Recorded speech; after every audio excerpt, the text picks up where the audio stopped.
Everyone, welcome to my YouTube channel. जैसे कि हम पढ़ रहे हैं ट्रेसपास, ठीक है।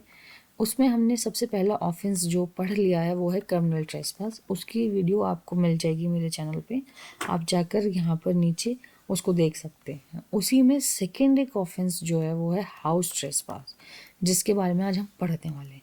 House trespass is given under 442 section of IPC जो है वो हाउस ट्रेसपास की बात करता है। हाउस ट्रेसपास होता क्या है?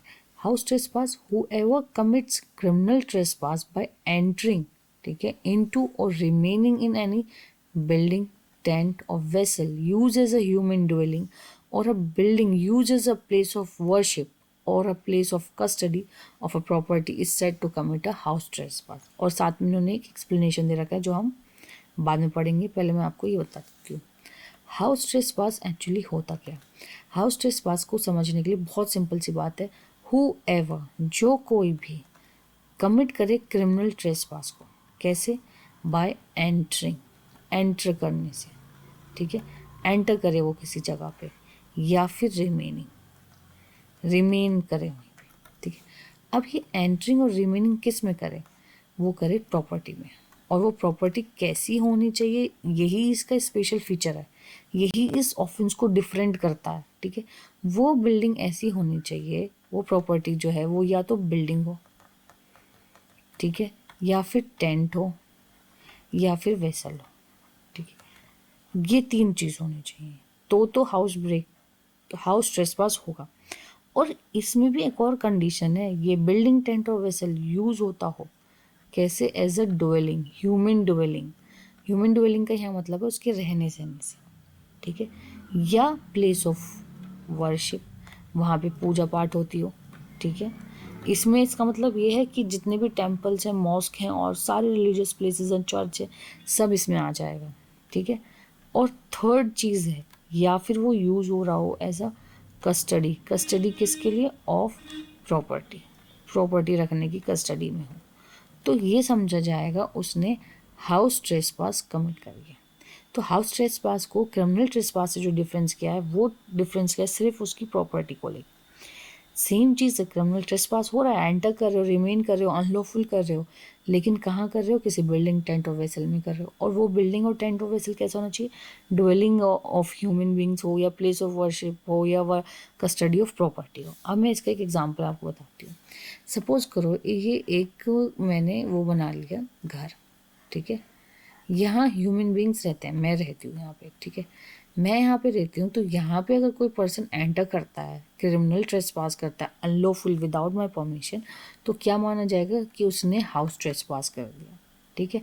क्रिमिनल ट्रेसपास का नेक्स्ट और अपर वर्जन हो जाता है हाउस ट्रेसपास कर दिया। अब सपोज करो मैंने इसे गोदाम बना दिया और यहाँ पे मैं अपना सामान रखती हूँ, ठीक है। जब मैं इसको सामान भी रखती हूँ तो भी अगर किसी ने क्रिमिनल ट्रेसपास कर दिया तो ये माना जाएगा कि उसने हाउस ट्रेसपास कर दिया। या सपोज करो मेरे यहाँ पे आइडल्स रखे हुए हैं और मैं यहाँ पे पूजा पाठ करती हूँ, ठीक है, तो भी ये माना जाएगा, और उसने किसी ने क्रिमिनल ट्रेसपास कर दिया मेरी परमिशन के बिना, तो भी मान जाएगा कि उसने हाउस ट्रेसपास कर दिया। अब इसका जो एक्सप्लेनेशन है वो क्या कहता है? वो कहता है the introduction of any part of the criminal trespasser body is entering sufficient to constitute a house trespass। अगर आप उस प्रॉपर्टी में, ठीक है, मेरी जो ये प्रॉपर्टी है, सपोज कोई गोदाम जो मैंने बना रखा है, और कोई पर्सन क्रिमिनल ट्रेसपास करके यहाँ तक आ जाता है और फिर ये जो होल है इसमें हाथ डाल के मेरी कोई प्रॉपर्टी निकाल लेता है, तो ये माना जाएगा कि उसने हाउस ट्रेसपास किया है। इट इज़ नॉट नेसेसरी कि आपकी पूरी बॉडी जो है वो प्रॉपर्टी में, इवन इफ ये तुम्हारा हाथ ही आता है ना, तो भी ये माना जाएगा कि हाउस ट्रेसपास हो चुका है, ठीक है, या लेग ही आता है, ठीक है, तो भी ये मान जाएगा कि आपने हाउस ट्रेसपास कमिट कर दी है। हाउस ट्रेसपास और क्रिमिनल ट्रेसपास में सिर्फ इतना ही डिफरेंस है कि वो उस जगह का। अब पनिशमेंट ऑफ हाउस ट्रेसपास जो है वो 448 में दी हुई है। Whoever commit house trespass shall be punished with imprisonment of either description for a term which may extend to 1 year or with fine or which may extend to 1000 rupees और बहुत। Basically 1 year तक की punishment उसको मिल सकती है, ठीक है, या फिर उसको 1000 रुपये तक का फाइन मिल सकता है, या फिर बोथ जो है वो मिल सकता है, ठीक है। तो इस तरीके से ये ऑफेंस कमिट हो गया। अब जो बाकी रिमेनिंग सेक्शंस हैं जैसे 449 से 452 तक, ये एक और कैटेगरी, सब कैटेगरी इस ऑफेंस की बताते हैं। बेसिकली ये 449 से लेकर 452 तक जो है वो इस ऑफेंस के एनहेंसमेंट की बात करता है, एनहेंसमेंट की बात करता है। मतलब इसमें कुछ ना कुछ ऐड कर दिया उन्होंने, ऐड कर रहे हैं हाउस ट्रेसपास के साथ, ठीक है।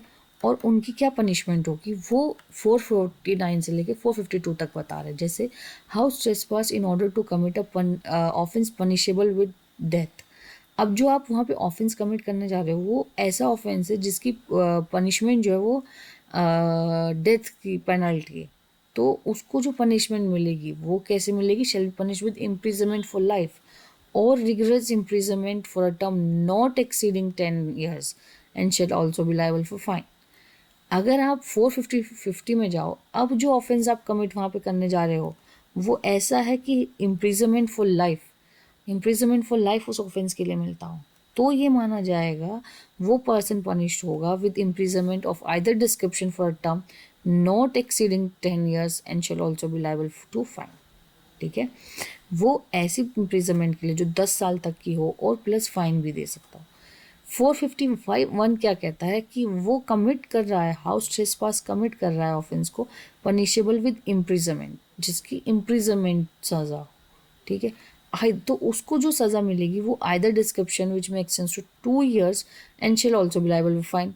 अगर वो ऑफेंस जिसके लिए इम्प्रिजनमेंट मिल रही है वो थेफ्ट है तो उसको जो पनिशमेंट मिलेगी वो 7 years तक हो सकता है एंड प्लस फाइन तो है ही।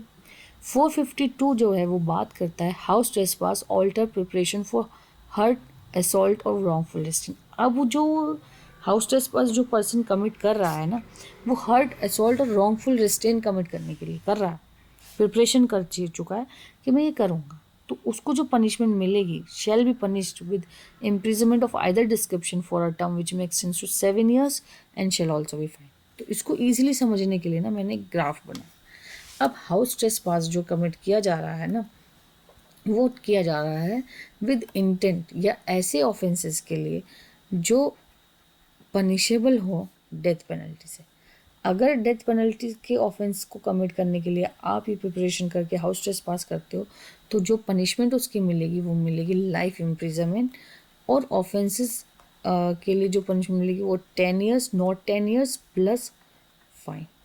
अब मैं यहाँ पे एक चीज़ आपको बता देती हूँ, हाउस ट्रेसपास का कौन सा सेक्शन है। हाउस ट्रेसपास का सेक्शन है 442, ठीक है। और डेथ पेनल्टी का क्या ऑफेंस है? 442 है हाउस ट्रेसपास प्लस 302, एक एग्जाम्पल के तौर पर ले रहे हो। तो इन दोनों को अगर कमिट हो रहा हो तो चार्ज किसके लगेंगे? चार्ज लगेंगे उसके पास 449 के, क्योंकि वो ऐसे ऑफेंस की बात कर रहा है। तो ये जो चीज़ होती है ना, ये प्लस करना, ये आते हैं प्रीलिम्स में, ये आते हैं मेंस में, और यही जो है चार्ज शीट में भी चार्ज फिक्स करने के लिए आते हैं, ठीक है। तो यही आपको इस पूरी वीडियो का बनाने का जो मेरा मोटिव है वो यही चीज़ बताना है, ठीक है। 449 में ये बात कह दी। अब 450 में क्या हुआ, वो ऐसे ऑफेंस की बात कर रहा है जिसमें इम्प्रिजनमेंट फॉर लाइफ मिल रही है, ठीक है। तो यहाँ पे आपको 10 साल तक की सज़ा प्लस फाइन आप उसको अवॉइड कर सकते हो।